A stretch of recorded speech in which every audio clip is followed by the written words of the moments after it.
Hi, Vishwanath. Thank you for joining Hello, us. hi. Hi, Amit. How are you doing today? Doing very well. So, Vishwanath, you come with about 17 years of experience, largely in talent acquisition. Today, you are heading the talent acquisition role for Access Cades. Can you tell us about your journey so far and what Access Cades is about? Okay, so let me start with the company. So we are an engineering product solutions company. We cater to the likes of industries in aerospace, automotive, and we work closely with companies in medical devices. As a company, we are spread across three geographies and seven countries, which actually talks about kind of work that we do. We are in a niche market, I would say. Coming to my profile, I have close to around 17 years of experience, worked with brands like Honeywell, Wells Fargo, Deutsche Bank, and now varied experience right from technology to investment banking to engineering product solutions company. I was very lucky enough in an early career of mine that I've got a mentor who told me that you are good in HR. So after engineering, I've done my MBA, and then ever through that, and ever since I started journey in corporate, I was in recruiting. So my total experience is all about recruiting, and it's a joy of hiring somebody and putting them on the job, and then making sure that your company is doing what you are supposed to be doing. It's a great joy. Okay. So, those are some of the very impressive organizations, and I believe that Cades is also a fast-growing organization with presence in three geographies and seven countries. What are your responsibilities, and how does your typical day look like? When you are a recruiter, maybe generally what happens is you are looking at what's on your plate. But when you become a leader, recruiting leader, that's when the overall scheme of things changes, right? For me, stakeholder management is what I start, and then stakeholder management is what I end the whole day. Uh, I'll give you an example of how it happens, right? So in a particular geography, we are trying to hire a niche people, niche talent. So your experience or energy gets into hiring those or finding those people. In another geography, we are trying to do a proposal kind of a thing and understand test the waters and all that, where your market intelligence will come into picture. In other geography, we have done some good work and we are trying to pitch larger work kind of a thing where you have to do some bit of understanding and make sure that they are hiring the right kind of people to do the job kind of a thing. And at the end of the day, you have your teams who are doing their job. They have to be motivated and they have to be managed in such a way that they are doing what is required. At the end of the day, you also have a boss, which is a board that you have to talk to and make sure that they are understanding what you are doing and all that. I would say in the entire journey, tools, people, process as important as it is, but stakeholder management is pretty key. I think in a day, at least 4 to 5 calls, coupled with good meetings in terms of what are we doing today and all that, and a review meeting in a week to kind of understand where we are and look at course correction. Okay. Thank you. From one of your articles where you wrote about talent acquisition strategies between build, buy, borrow, or bridge, how are you looking at the current environment? Do you believe that the current environment is pushing the organizations toward the later two, which is borrow and bridge? Can you just talk about that a little more, please? So I'll give you an example. I will give you an input of what is this article about, and then come back to this question. Bill by Borrow Bridge is an article where I was talking about creating an ecosystem for talent acquisition, right? A journey in talent acquisition is all about creating ecosystems and then using those ecosystems to fulfill your requirements. As simple as that. So buy is a model where you hire from market through your employer referral channel or your agency channel or your portal channel. And the article that I mentioned is that when you are buying, go back to your L&D partners and inform them in an analytical way that you are buying this talent from the market so that they are aware and then they create your future pipeline for you even before you are trying to hire the next batch of people. Then borrow is a talent. I think that is an interesting one that I was talking about is there are certain competencies as an organization that you do not want to invest on. I repeat, you do not want to invest on. And you see a visibility of 6, 8, 1 month, 1 year kind of a thing, and you do not really know whether that is a competency that you wanted to invest on. You should look at opportunities of borrowing the talent from consulting companies, and then completing the work, and then they can be actually taken back to the parent company. Build and bridge are very two emerging techniques, and then I'm seeing that trend happening as you speak today. Amit, I think you're bang on. What companies are now looking at is, hey, I have a talent pool, and we all know that learning URL is a terminology that we all know, right? Unlearning, relearning, and learning. Anyone can do anything. Companies have understood that if a basic somebody is a good software engineer, he can do a coding in .NET, Java, or any other platforms and all that stuff. So companies are investing time and effort, and they are creating an ecosystem which is more of a learning ecosystems for people to migrate from one job family to another job family from a bridge point of view, in the same job family to the next level as a build program, right? And additionally, I've also written something about how we can engage university relations, or which is an early talent program, which is campus recruitment program, and also finishing schools. You can invest in those universities or those finishing schools. You can rewrite the curriculum that you wanted them to build on. They will build those capabilities for you, and since you are investing in them, they will come to you first before going to anybody else, right? So just gone out those days where I say that, okay, throughout the year, I'll only go in a particular a month and then go hire people. And I've seen the trend that in some cases in my previous organizations where they came to us first, even before our compensation is a lakh lesser than other companies, because we were investing in them and we were interested in them.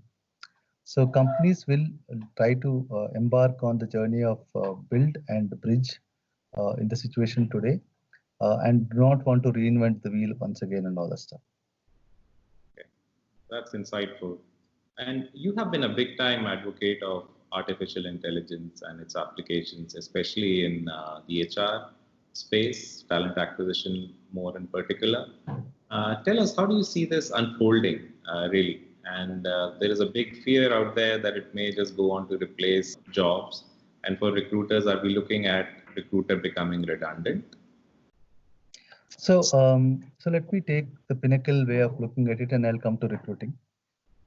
Any job which is repeatable, which is programmable, or which is a simple logic base, if you and we are doing that kind of work, we can be replaced by robots or algorithms, right? Now, having said that, my view is this is a very early stage of AI evolution, but my view is if both of us are in an employment kind of a contract, and if I'm not using AI to do my work better, and you are using AI to do your work better, you will replace me, right? So I'm telling that people who are using AI will actually replace those people who will not use AI. In the article that I mentioned, I specifically categorized recruiting into the phases: sourcing, screening, assessment, and offer and all that stuff. And I've written about which are the products. For example, we have gender decoding topics, we have assessment algorithms, we have screening algorithms, we have video assessment algorithms, and all that. And these algorithms are based on something like computer vision, machine learning, artificial intelligence, and then something to do with NLP and all that. So the article was talking about different phases of recruiting, and which are the phases, what are the tools which are used in these phases, and how those tools are actually being effective. As we speak, some people who are paper pushers, people who had downloaded the CV based on keyword search and then pushing it to companies, they are actually redundant today because the tools are doing their job. But what will eventually happen is tools can do what they are supposed to be doing or supposed to be told. You need to understand that those two tools have to be trained. So if you are able to get into a situation of training those algorithms, you will be the better one to be in the industry, right? You are always constantly challenging the algorithm to develop its own methodology through which you are also developing, right? At the end of the day, these tools are made by us, right? So they cannot replace us today. Yes, but if your job is very rudimentary or very mundane kind of work, or a simple logic based work that you are doing, I think you are at risk, according to me. Yeah, thank you for that. And what will be your advice to young talent who is currently looking at a future where AI is going to gain more prominence? how can they come out smarter and be ready for that job market? Okay. So I think NASSCOM last year had built a new model called Future Skills. Obviously, AI was one of them. It talked about quantum computing, cloud computing, then machine learning obviously was there, then all that kind of stuff. Uh, there are two sets of people. One is engineering graduates who are coming. If the question is that, then I would always want them to be good at coding extremely well and pick up one of those future skills as part of their interest and do some certifications. When I say certifications for the not of getting a URL link and all that, is to gain knowledge and all that. More importantly, look at some of those certifications and do some bit of freelance work to gain knowledge. If a candidate comes to me and then he or she shows that he has done two certifications in machine learning and all that, and additionally worked on some of those concepts and solved a problem, than a typical engineering CV, which is just a engineering kind of thing and nothing else, I would actually rather hire this person.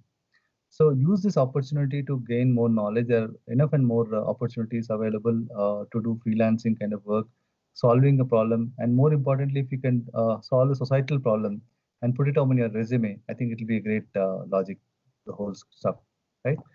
So build your credibility more in terms of how can you work in team, what is business communication, learn some understanding about the commercial awareness of how companies make money, then get into a little bit of understanding of how projects are done, little bit of understanding of stakeholder management, and on top of that, if you can bring in some bit of innovation in the research area of yours and do some certification, I think you are taken care.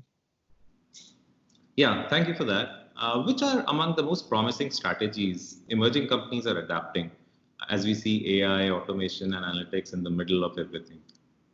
So I think companies are adopting multi-pronged approach. They are seeing how the existing work can be enhanced by AI, which is obviously machine learning, computer vision, and reinforced learning and all that. And they're adopting a robotic strategy in terms of enabling the work. And they're also doing some bit of gamification. For example, recruitment engine can be gamified in such a way that it creates a lot of interest in individuals, and that can also be utilized for the later part of onboarding and also the learning part of it. Right. So part of it is also driven by technology which is emerging and also peer pressure.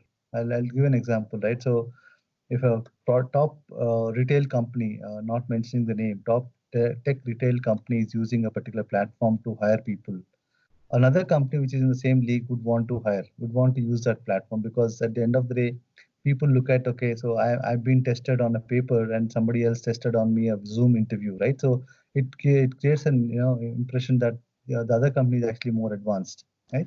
So peer pressure is also running something, but yes, some company which are very, very blue chip kind of related companies, they're actually taking this as a very, very focused approach.